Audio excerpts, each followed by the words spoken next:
CBSE class 12 के exam में 4 दिन बचे हुए हैं। आज का तारीख है 23 फरवरी। 27 को आपका पेपर होने वाला है। आज से आपके पास 4 दिन है। इन 4 दिनों में हम ऐसा क्या कर दे सर कि आप 70 आउट ऑफ 70 के मार्क्स को टच कर पाए, या फिर आप अपने मार्क्स को उस लेवल तक ले जा पाए जितनी आपकी पोटेंशियल है, जो आपकी मैक्सिमम पोटेंशियल है वो अचीव कर पाए। और हर बच्चे की मैक्सिमम पोटेंशियल 70 में 70 लाने की होती है। बहुत सिंपल प्लान फॉलो करेंगे, लेकिन ये सिंपल प्लान मैक्सिमम बच्चे नहीं फॉलो कर पाएंगे, क्योंकि वो ज्यादा करने की कोशिश करेंगे। मेरी आज की बात याद रखना, 4 दिन बाद आपको याद आएगा। जब मैंने कहा था फिजिक्स में कि जेई मेन के क्वेश्चन लगा लेना थोड़े, तो बहुत बच्चे ने डिसएग्री करा था कि बोर्ड्स के लिए कौन करता है, बट मैं सही साबित हो गया। आज भी मैं सही साबित होऊंगा कि केमिस्ट्री में वो अच्छा स्कोर कर पाएगा जो ज्यादा के पीछे नहीं भागेगा कि ये भी कर लूं, वो भी कर लूं, वो भी कर लूं। 4 दिन में ज्यादा से ज्यादा नहीं कर पाओगे। जितना मैं बोलता हूं उतना ही करना है। 70 में 70 लाने के लिए सिंपल सी बात है कि आपको सबसे पहले हर एक प्रश्न अटेम्प्ट करना पड़ेगा।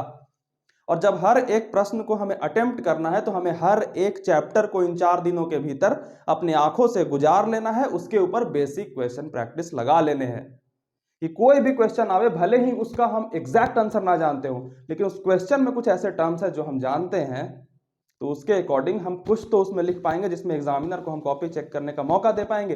फिजिक्स का पेपर टफ हुआ है तो शायद सीबीएसई लीनियंट चेकिंग कर दे।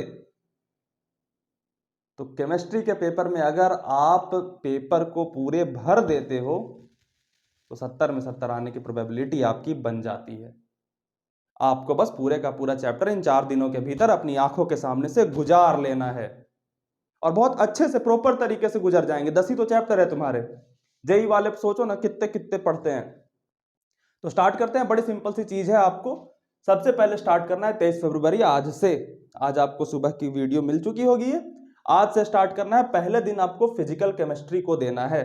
क्यों देना है, इसका भी एक रीजन है कि बच्चा ये ना मैथमेटिकल सब्जेक्ट है, ठीक है। तो इसमें जो पहले दिन सीखोगे उसको आपके दिमाग में बैठने में 3 दिनों का टाइम लगेगा। तो इसको अगर आप पढ़ करके पहले दिन रख लोगे ना, तो 3 दिनों तक ये प्रोसेस होता रहेगा और एग्जाम में बेटर निकलेगा। लास्ट दिन पे अगर फिजिकल केमिस्ट्री में रखता ना तो कभी एग्जाम में नहीं निकल पाता। तो पहले दिन आपको इन 3 चैप्टर्स को करना है, सॉल्यूशन, इलेक्ट्रोकेमिस्ट्री और केमिकल काइनेटिक्स। इन तीनों में कुछ इंपॉर्टेंट चीजें हैं जिस पे आपको खास करके ध्यान देना है। सॉल्यूशन में रेनॉल्ड्स लॉ पे ध्यान दे देना और कॉलिगेटिव प्रॉपर्टी पे ध्यान दे देना। 7 मार्क्स के ये आएंगे। इलेक्ट्रोकेमिस्ट्री में नस्ट इक्वेशन को बहुत अच्छे से तैयार कर लेना। एक लंबा आंसर पूछता ही है। केमिकल काइनेटिक्स में हर साल की बात है, इंपॉर्टेंट, आप भी गेस कर सकते हो। रेट, ऑर्डर और मोलिकुलरिटी पे सवाल पूछता ही है। अगर ये कर लेते हो तो आपके 23 मार्क्स सिक्योर हो जाएंगे। अब करना कैसे है भैया, ज्यादा के पीछे तो भागना मत। आपको सारी किताबें, सारी साइड बुक्स को उठा करके फेंक देना है, ठीक। आपको लेने हैं, 2 तरीके फॉलो कर सकते हो। आपको लेना है एनसीईआरटी। अब एनसीईआरटी को हमने चैप्टर खोला, उसको पढ़ना स्टार्ट करा। जो इन बिटवीन एक्सरसाइज के क्वेश्चंस आ रहे हैं उन्हें लगाने हैं। अब एनसीईआरटी फिजिकल केमिस्ट्री का पढ़ना किसी के लिए मुश्किल हो सकता है, तो बोर्ड्स लेवल के आपके साथ जिस भी टीचर की फ्रीक्वेंसी मैच करे उनके 2, 3 या 4 घंटे के वन शॉट देख लो। उसके बाद एनसीईआरटी के इन बिटवीन एक्सरसाइजेस लगा लो। बस इतना करना है। दूसरे चैप्टर में भी इतना करना है, तीसरे चैप्टर में भी इतने करना है। पहले दिन 16 घंटे में मान लो 10 घंटे आपके इन 3 चैप्टर को वन शॉट से करने या फिर एनसीईआरटी से रीड करके करने। और इन साइड के क्वेश्चन, एनसीईआरटी के लास्ट वाले क्वेश्चन अभी मत लगाना, इन साइड के क्वेश्चंस में आपके 10 घंटे लग गए। लंबे चैप्टर है, टफ है, समझने में दिक्कत होगी। 10 घंटे लग गए, बचे 6 घंटे। अब उस 6 घंटे में आपको एक पीवाईक्यू की किताब उठानी है। आप सबने ले रखी होगी बच्चा, पीवाईक्यू की किताब उठानी है। अब आपको इन तीनों के पीवाईक्यू 6 घंटे में जितने लग सकते हैं लगाना। और मैं ये भी नहीं कह रहा कि 6 घंटे से ज्यादा लगा देना, नहीं, क्योंकि आप कभी सेटिस्फाई ही नहीं हो पाओगे। आपको मैं एक बात बताऊं, आप जब ये 3 चैप्टर करने जाओगे ना तो आपको बहुत सारी ऐसी टॉपिक्स दिखेंगे जो लगेगा कि ये तो पढ़ा ही नहीं, ये तो पढ़ा ही नहीं। उस पैनिकनेस में मत आना, मैं हाथ जोड़ता हूं। बिल्कुल काम डाउन होकर के अपने चीजों को एक्सेप्ट करना कि इन 3 चैप्टर्स को मुझे जितना आ रहा है दिमाग में उतना लेना है। क्योंकि एक बार अगर कॉन्फिडेंस हिला ना, आगे की सारी लड़ाई हार जाओगे। जीतना तो हमें है ही, बस हमें इंप्रूव करते जाना, इंप्रूव करते जाना है। तो इन 3 चैप्टर को पढ़ना है, उसके इन टेक्स्ट के क्वेश्चन लगाना है जो एनसीईआरटी के बीच में दिए होते हैं। उसमें 10 घंटे लग गए। फिर पीवाईक्यू की किताब उठाई, 6 घंटे बचे हमारे, पीवाईक्यू लगा डाले। अब इन तीनों में आपका कौन सा स्ट्रॉन्ग चैप्टर है, कौन सा वीक चैप्टर है, उसके अकॉर्डिंग आप प्रोपोर्शन डिसाइड करोगे। लेकिन 6 घंटे आपको अंत के पीवाईक्यू लगाने हैं। इसके बाद आपको सो जाना है 23 तारीख को। 24 के सुबह उठने हैं 8 बजे से पहले उठने की कोशिश करना, क्योंकि नींद आखिरी के टाइम में छोड़ दो मेरे भाई। दूसरे दिन ऑर्गेनिक केमिस्ट्री की बारी आती है क्योंकि सबसे बड़ा पोर्शन इसी का है आपके सिलेबस में। इसमें थोड़ी चीजें समझने भी है। Haloalkanes, haloarenes, alcohol, phenol, ether, aldehyde, ketones, amines and biomolecules. ये सारे चैप्टर बोलोगे कि भैया आप तो सारे चैप्टर्स के नाम पढ़ दे रहे हो, इसको तो हमें तो पता ही है सब पढ़ना है। पढ़ना कैसे है? हेलो एल्केन्स, हेलो एरिन्स के आपको एनसीईआरटी की रीडिंग लगा देनी है। बड़ी सिंपल सी बात है। तुम्हें लगा कि ऑब्वियस है, ऑब्वियस करके ही आपके 70 में 70 आएंगे। एक्स्ट्रा ऑर्डिनरी या कॉम्प्लेक्स करके कभी नहीं आएंगे। कॉम्प्लेक्स प्लानिंग सुनने में बड़ी अच्छी लगती है, फॉलो नहीं कर पाओगे। जो भी व्यक्ति तुमसे बड़ी सिंपल भाषा में बात करेगा, तुम्हें लगा ये तो यूजुअल है, मुझे पता ही है। तुम्हें पता तो था, कर लिया था तुमने। सिंपल के पीछे जाना, 4-5 दिन में कुछ कॉम्प्लेक्स चीजें नहीं कर पाओगे।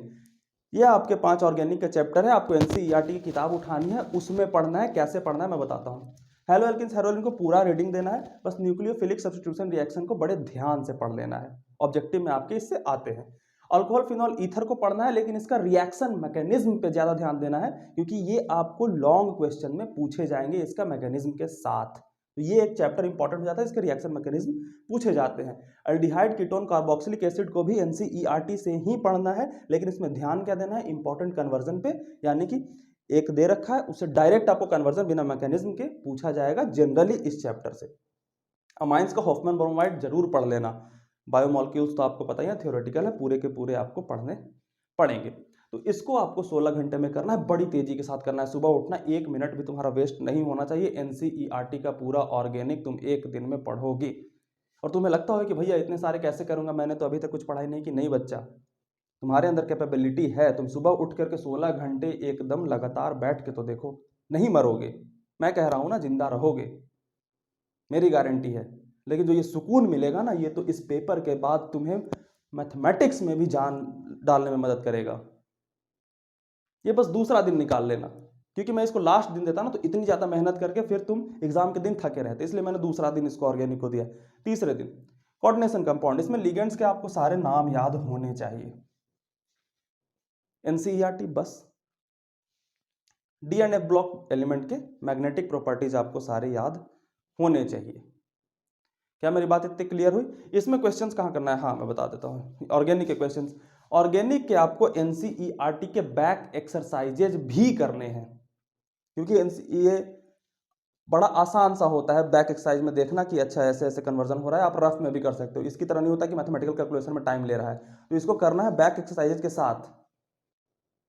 आपको मान लो इसमें ज्यादा टाइम लगेंगे, मान लो इसमें 14 घंटे लग गए,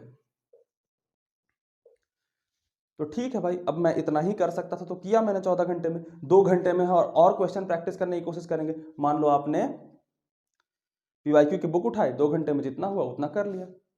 लेकिन हम इसको पढ़ने पे बहुत ज्यादा गौर देंगे। इसमें ना जितना पढ़ सकते हो मैक्सिमम एनसीईआरटी की किताब को, उतना फायदा करेगा, मेरी बात मान लो। तो ये हो गए हमारे 24 तारीख का प्लान।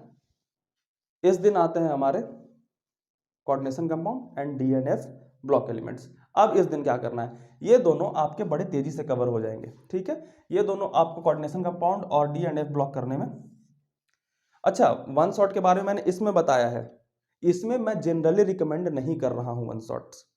कर सकते हो, मैं किसी चीज को रोकूंगा नहीं, क्योंकि शायद तुम्हारी ज्यादा फ्रीक्वेंसी हो, इस टाइम पे बच्चा कुछ करने जाता है और मैं उसे डिमोटिवेट कर दूं कि ये नहीं कर, नहीं ऐसा हो सकता। बट मेरी ये राय है कि इसके लिए एनसीईआरटी की रीडिंग आपके लिए बेहतर होगी, क्योंकि इसमें रिटेन करना बहुत इंपॉर्टेंट हो जाता है। क्योंकि जब आप इसके वन शॉट देखोगे ना, तो बड़ी छोटी छोटी चीजों को आप स्केप करते जाओगे कि इलेक्ट्रॉन यहां से उठ के यहां गया ना, तो आपको लगेगा कि यहां से यहां गया, लेकिन आप इतने अनकॉन्शियस होकर वन शॉट देख रहे हो कि आपको बाद में ध्यान ही नहीं रहेगा। जब आप पेन से लिख रहे हो रिएक्शन मैकेनिज्म, तो आपके हाथ ही नहीं चलेंगे, वहां रुक जाएंगे।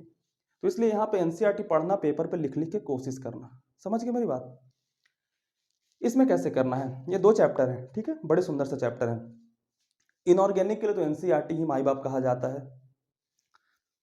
इसमें लिगेंड्स के नाम आपको याद होने चाहिए। आप कहीं भी पीडीएफ उठा सकते हो, वहां से आपको सारे लिगेंड्स के लिस्ट मिल जाएंगे, उसके आपको सारे के सारे नाम और स्ट्रक्चर याद कर लेने।